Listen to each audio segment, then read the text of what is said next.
So students, here the name of the lesson is the Indian subcontinent and the history. Okay, students. So that we have learned that in a fifth standard how the person started to do the development from his beginning. Then then the man started the village settlement. Then there we have seen a whole journey from Stone Age to agricultural civilization that we have learned. And here we have learned what is meant by the history. History is a what? History is a coherent. Coherent means new idea, thought, plan, theory, and policy that is a coherent account of significant past event that we have learned. And there are four major pillars of history. Which there are four major pillars, that is time, place, society, and individual. It is very important, student, which are the four major pillars of past: time, place, society, and individual that we have learned. And also we have learned that the history, that history is correlated with the various subject that we have learned in a fifth standard. It is correlated with the science also, and even English also. Okay, student. But in the four major pillars, that is time, place, society, and individual.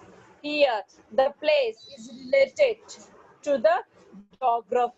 It means that history is a very closely related to the geography is closely related to the history, and history is an inseparable geography is an inseparable part of the history. That if you wanted to learn about any history, so it is necessary to learn what is the clothing style of that particular state, what is the diet. Okay, so that we have here we have did the comparison, that we have learned did the comparison in between the hilly region and the plain region. Because in hilly region in their diet they use the forest goods, and in a plain region they use some they do the agriculture, and that agricultural products they used in their diet, and that we have learned also. And uh, and even we have learned that the impact of the diet of the people, it is also because in the hilly region, mostly the diet of the people is totally depend on hunting and gathering food. And the people who live on the plain region, plain region, they do the agriculture. Why? Because on a plain area there were more fertile land. Okay, students, that we have learned it. Now, next, and that we have also learned that there are various sources of our livelihood, that are climate, rainfall, agricultural produce, flora and fauna of that particular region. If suppose where there is a climate is proper, take the example of the desert area and the green area. So that in the desert area the climate is different, so that whatever the agriculture is there, flora means plant and animals, is totally depends on that particular area, and that is only their sources of their livelihood. Even the lifestyle and culture region develops with the support also. That that we have learned it all these things, that human settlement have flourished wherever the means of living are plentiful. See, in desert area, that we have also learned that in desert area the human settlement are less. Why the human settlement are less? Because the means of living things is not proper, because no climate, climate is too hot, no rainfall. Okay, so that because of that the people or even the animal also not able to survive in that particular area. So that's why they have written human settlement have flourished wherever the means of living are plentiful. Okay, these are the reasons. But even we have also learned where there is a because of various reasons. For example, changes in the environment, drought, invasion. Because of that, also the human settlement can change their settlements. So I have given the example of the corona situation. Now we are suffering from a great epidemic, that is the name of the corona. Because of that, people migrated on a large scale from one place to another. So it is an impact of the environment, even the drought, wherever the scarcity of a food and water. Definitely the peoples are not going to live in that particular area, so that the it becomes scarcity of those means the people forced to leave their settlement, villages and towns become deserted. We see many such instances in history. Thus we see that there are very close relations between history and geography that we have learned. Now the geographical features of India. Geographical features, it is a speciality, the main things that it is famous in all over the world. What is the importance of geographically of our India? So first one is the Himalaya. It is the first one is the Himalaya. Then plains of Sindhu, Ganga, Brahmaputra rivers. The third is the Deccan Plateau, the coastal region, and the islands in the sea.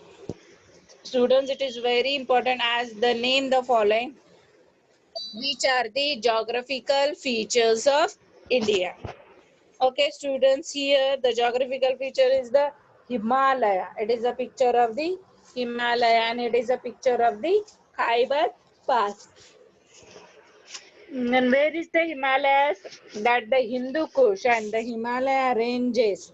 He created a wall on the north side of the India. Because of that, what happened? We can protect us the desert of the Central Asia, because in a central part of the Asia is a big desert. So because of this Himalaya, we can protect our country. And this one, the land road through Khyber and the Bolan passes in the Hindu Kush mountain, and this route is connected from the China through Central Asia and reach Arabia, and it is known as the Silk Road. Okay, why it is known as the Silk Road that we have learned?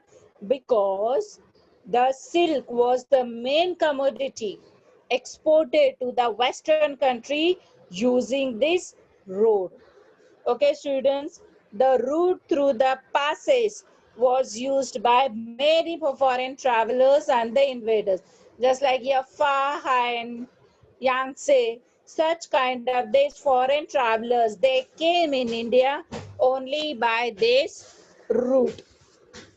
Okay, students. Now our next topic, that next geographical feature is the plain of the Sindh, Ganga, and Brahmaputra.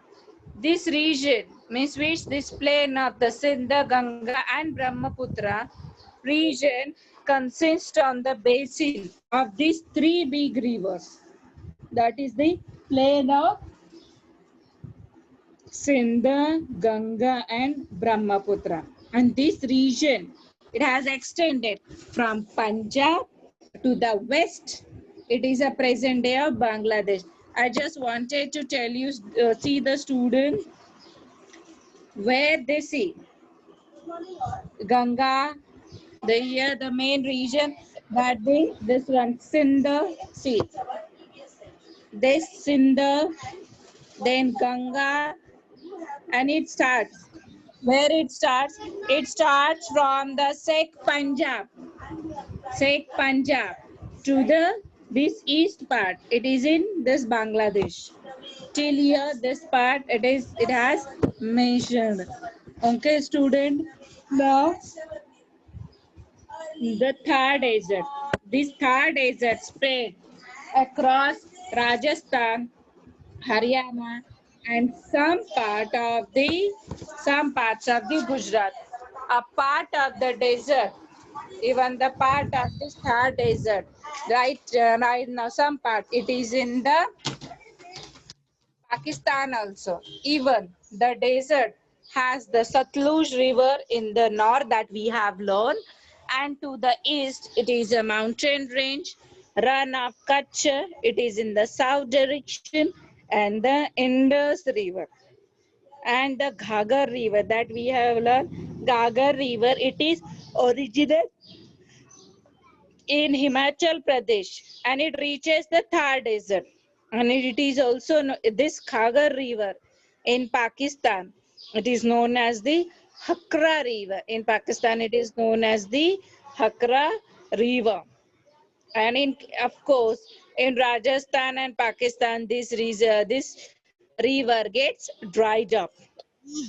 Now the Deccan Plateau. The region in this Deccan Plateau, if you will see it properly, see this one till here.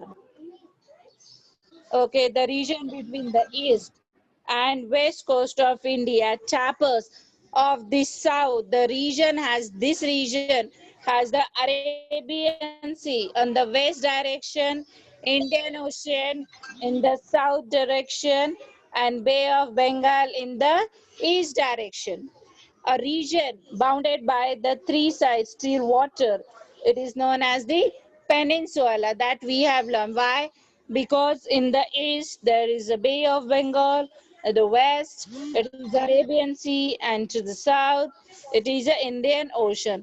So because of this three, it causes a peninsula. That in the last year that we have learned what is meant by peninsula. Peninsula is a piece of land where three sides are covered with water. And Indian peninsula is the biggest peninsula in the world. Yeah, it's the biggest peninsula in the world.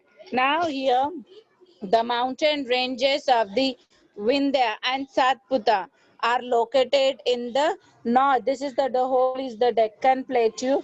In this Deccan Plateau on the north, it is a Vindhya and Satputa and the Sayadri mountain ranges. This is the Sayadri mountain ranges, and this Sayadri mountain ranges, it is in the west direction of the Deccan Plateau, and it is also known as the Western Ghats. And to the east direction, it is known as the Eastern Ghat. And the Deccan Plateau, Deccan Plateau has a fertile land where many post Harappan cultures have flourished. Why? Because most of the rivers get originated here, and because of that origination, we get the fertile land. We get the fertile land. Okay, student, that this is the fine that we have learned. And Deccan Plateau is a part of the Maurya Empire. The Deccan Plateau is a part of the Maurya Empire, the largest in ancient India. And after the declination of the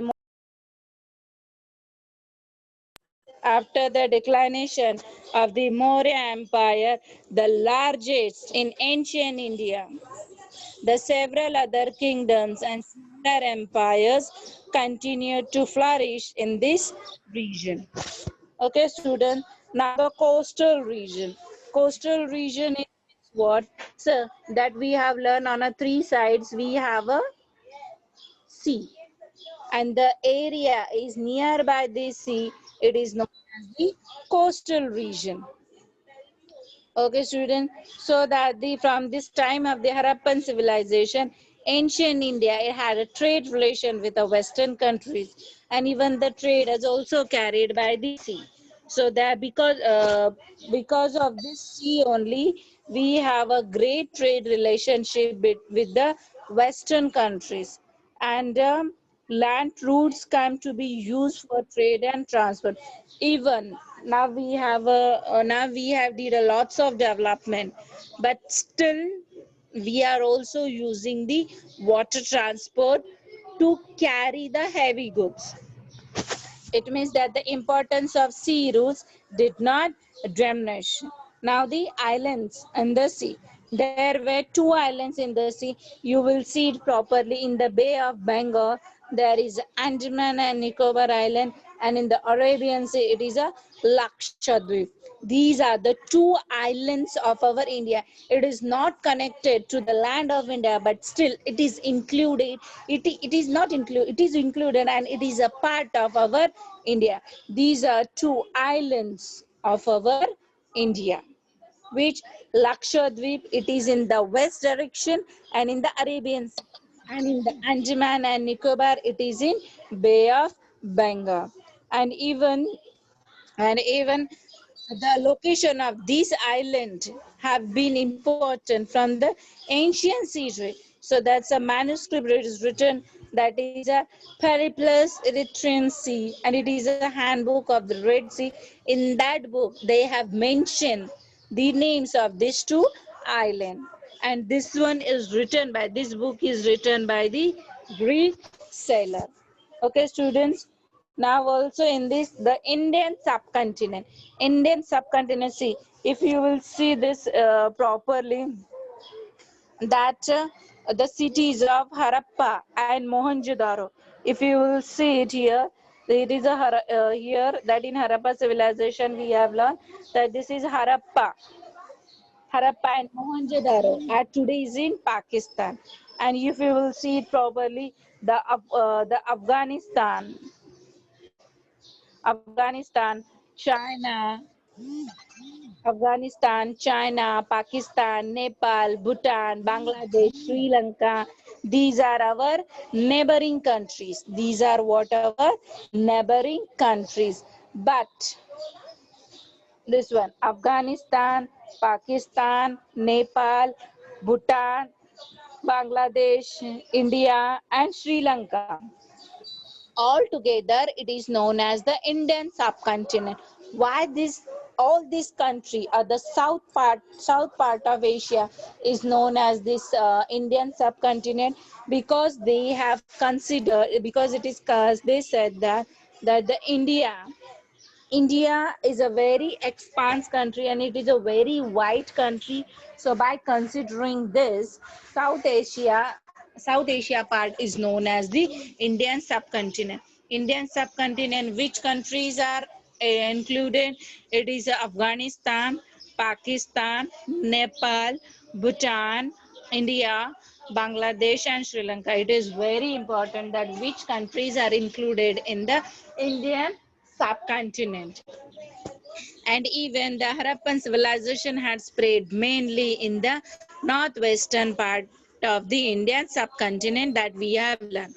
Even China and Myanmar, our neighboring countries, are not a part of South Asia or the Indian subcontinent. However, why? China and Myanmar, they are our neighboring countries, but they are not the part of the South Asia. So that's why these two countries are not included in the Indian subcontinent. Okay, student. So we have finished with this lesson. Now I'll show you. The video.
Students, I guess.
Teacher,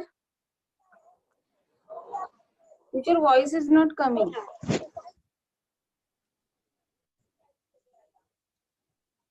Teacher, video is not audible.